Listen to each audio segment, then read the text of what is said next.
Assalamualaikum warahmatullahi wabarakatuh. Selamat pagi Pak Lutfi. Saya eh, Rizky Ramadan dengan NIM P1323051 dari Manajemen Pemasaran kelas C ingin menjelaskan materi terkait beberapa waktu yang lalu. Di sini saya akan menjelaskan untuk yang pertama yaitu yang saya catat yaitu mengenai customer profiling and segmentation. Nah, selanjutnya yaitu ada customer analysis. Untuk customer analisisnya sendiri yang saya catat itu menunjukkan 80% omset perusahaan itu berasal dari 20% customer yang menunjukkan omset perusahaan itu bagian besar itu berasal dari 20%-nya itu berasal dari customer. Untuk materi selanjutnya yaitu ada the marketing communication plan. Nah, marketing communication plan sendiri itu kita harus bisa mengestimasi. Yang kedua, kita harus mengestimasi eh, perbandingan harapan atau bisa memutuskan performa kita. Nah, selanjutnya itu ada developing direct marketing campaign. Nah, untuk the campaign planning process, yang pertama itu ada spesifikasi the objective.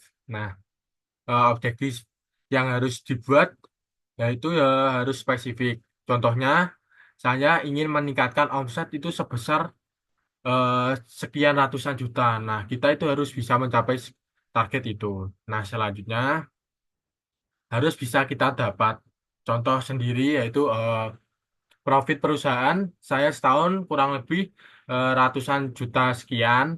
Lalu saya objektif tahun depan ingin memiliki omset senilai berapa ratus sekian, berapa ratus triliun sekian. Nah, selanjutnya harus kita itu harus bisa mengelola ekspektasi kita.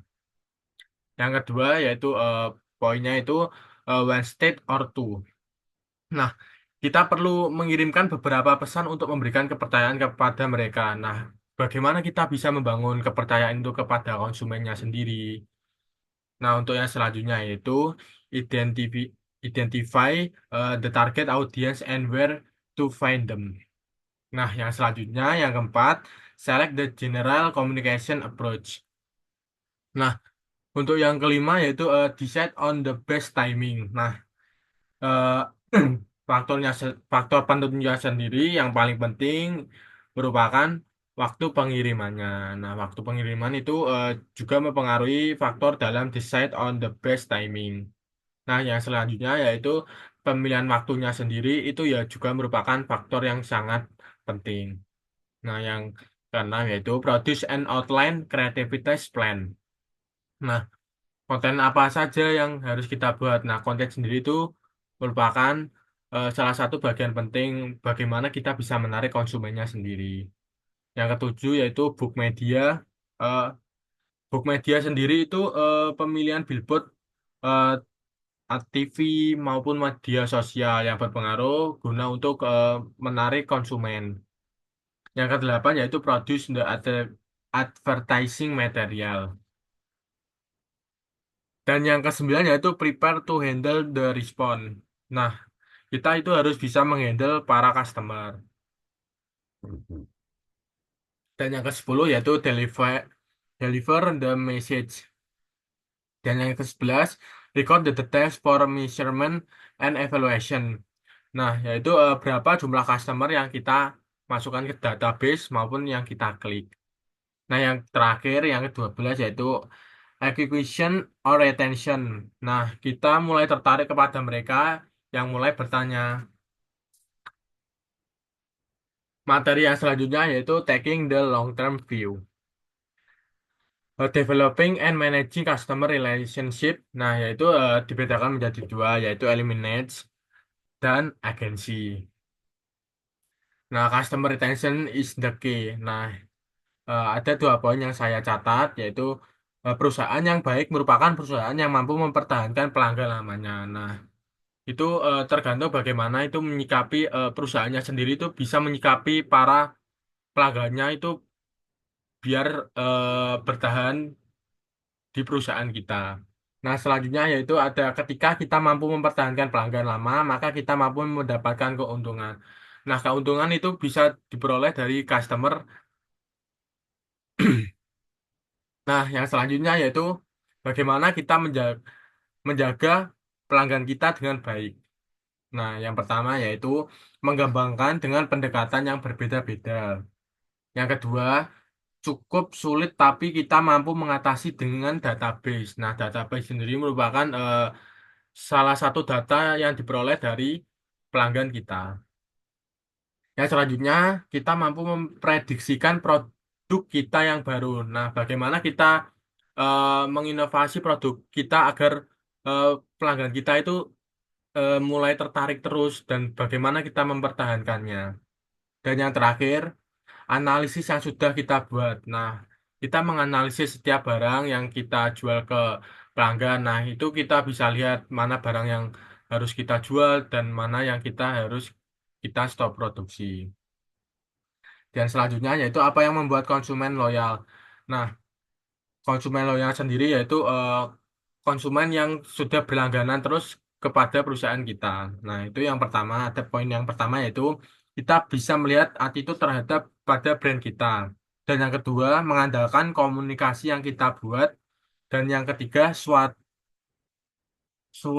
yang logis dari kita mampu memberikan solusi kepada pelanggan. Nah, kita itu semisal ada pelanggan yang meminta saran atau kritikan ke kita. Nah, kita itu harus terima bagaimana konsumen itu bisa betah sama pelayanan kita. Dan yang selanjutnya, apa yang dinilai penting terhadap brand kita? Nah, brand yang relate dan relevan. Dan relevan. Yang selanjutnya, harus nyaman dan mudah ditemui. Yang selanjutnya, com complain and may turn out to be your best friends. Hilangnya konsumen disebabkan hilangnya komunikasi dengan pelanggan. Nah, komunikasi sendiri itu sangat penting bagi pelanggan kita. Apalagi kalau kita kurang komunikasi, itu juga mempengaruhi dalam bisnis kita. Materi selanjutnya, cara mencari data what information do you need consumer. Nah, itu terkait bagaimana behavior demografi. Selanjutnya ada lifestyle data. Lifestyle data sendiri itu minat dari pelanggan. Nah, selanjutnya B2B information, klien yang bersifat B2B. Nah, selanjutnya consumer data yang di data yang diinput nama dan alamat untuk melakukan personalisasi.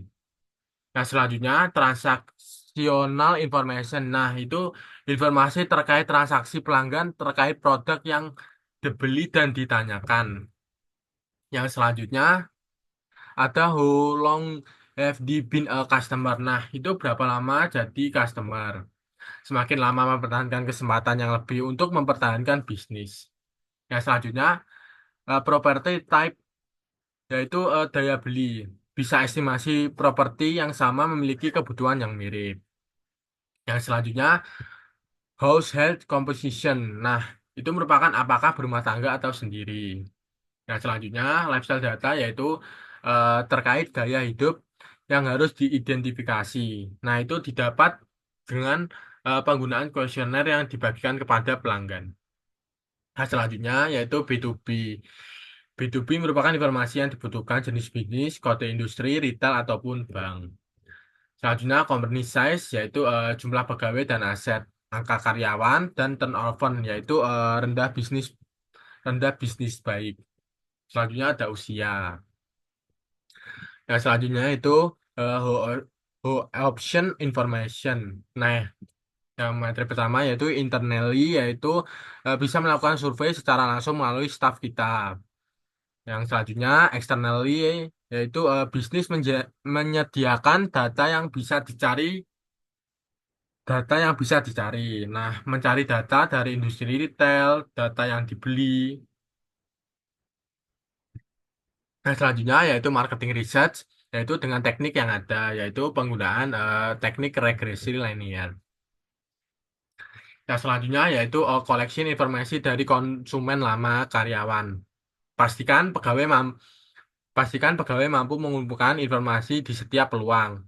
Nah, setiap staf harus memahami kekuatan informasi yang terupdate maupun terbaru. Selanjutnya, ketika telepon dengan pelanggan, dapat menggali informasi spesifik kuesioner. Nah, selanjutnya, untuk mendapatkan level yang tinggi pada Reslin, survei harus fokus pada customer. Nah, itu bisa dicontohkan dengan beberapa hal, contohnya yaitu menanyakan hal yang relevan dan memberikan alasan yang baik. Selanjutnya, banyak perusahaan menggunakan iming-iming hadiah yang mau mengisi kuesioner. Selanjutnya yaitu designing kuesioner. Nah, Nah, itu bisa membuat kuesioner yang mudah dimengerti dan ringkas. Yaitu selanjutnya dibuat relevan dan menarik. Selanjutnya janjikan ada manfaatnya. Selanjutnya jangan terlalu kasual dan jangan terlalu kaku tapi tetap formal. Selanjutnya berikan instruksi yang jelas dan jangan semua digabung ada di segmentasi. Selanjutnya gathering information. Nah, gathering information yaitu mencakup beberapa hal yaitu belajar kebutuhan konsumen. Contohnya kita mengetahui apa yang diinginkan konsumen. Nah, selanjutnya yaitu mengidentifikasi tren, selanjutnya memantau kompetitor, dan yang terakhir mengukur efektivitas aktivitas non-respon. Yang selanjutnya desk research, yaitu melakukan riset dari meja kita tanpa ke lapangan. Yaitu contohnya kita bisa mengetahui dari database pelanggan. Nah, selanjutnya yaitu industri statistik. Nah, industri statistik yaitu seperti asosiasi dagang membuat hasil market analisis secara periodik. Nah, selanjutnya yaitu public domain data. Nah, yang selanjutnya ada companies house records. Yaitu contohnya ada perusahaan yang sifatnya menyimpan database, vintage mailing list. Contohnya retention mailing list. Nah, selanjutnya itu ada menyewa daftar alamat email, nomor telepon, dan kode pos. Seperti contohnya itu original research. Yang selanjutnya yaitu ada forecasting conjoin, yaitu menyebar kuesioner. Selanjutnya ada using internet, yaitu hampir data sekunder yang disediakan organisasi tersedia itu secara online. Nah, seperti contohnya yaitu kita bisa membagikan kuesioner itu melalui WhatsApp maupun media sosial lainnya. Selanjutnya ada dua alasan kita harus input, yaitu kita bisa melakukan segmentasi dari pelanggan dan prospek. Nah, poin yang kedua yaitu supaya perusahaan bisa lebih relevan di setiap penawaran terkait produk yang ditawarkan. Selanjutnya yaitu ada segmentasi. Proses memilih dan proses memilah dan memilih konsumen. An office product company may segment in. Yang selanjutnya itu ada customer and prospect might breakdown. Yang selanjutnya yaitu ada segmentation enable selectivity, dan yaitu memungkinkan kita target mana yang kita bisa targetkan kepada konsumen sendiri. Selanjutnya ada there are several ways to divide whom to select from a list or audience. Yang selanjutnya the use profiling yaitu kegiatan kita mengidentifikasi karakteristik segmen pelanggan. Dengan profiling kita bisa memilih prospek yang memiliki ketertarikan dengan pesan. Nah, kita itu nanti bisa mengidentifikasi melalui pesan yang kita sebarkan kepada konsumen sendiri. Selanjutnya yaitu ada faktor profiling business, profiling to be dari jumlah kita bisa melihat dari jumlah karyawan, perputaran uang yang ada di perusahaan kita.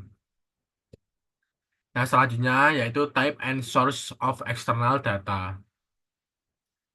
Demografik data yaitu mencakup usia, psikografik data itu mencakup tentang attitude yang disukai dan kebutuhan dan kebiasaan pembelian pada konsumen.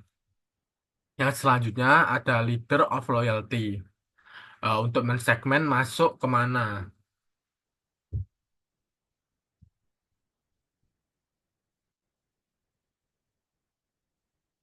Dan selanjutnya materi kita yaitu materi yang catat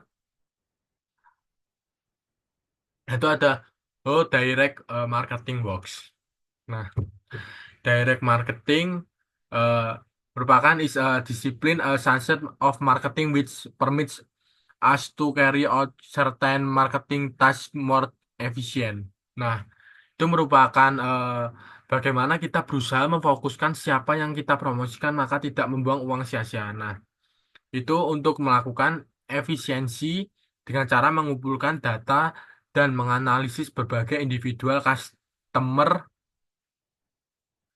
Selanjutnya, berbagai informasi yang ada untuk diidentifikasi siapa customer yang suka produk A maupun produk B.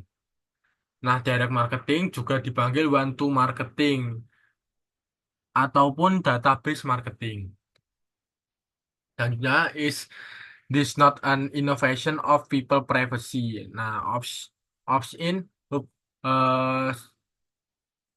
apakah Anda bersedia menerima iklan? Nah, itu menjelaskan bagaimana kita menanggapi tentang iklan sendiri. Apakah kita bisa menerima maupun kita tidak bisa menerima. Nah, selanjutnya, where does direct marketing fit into marketing?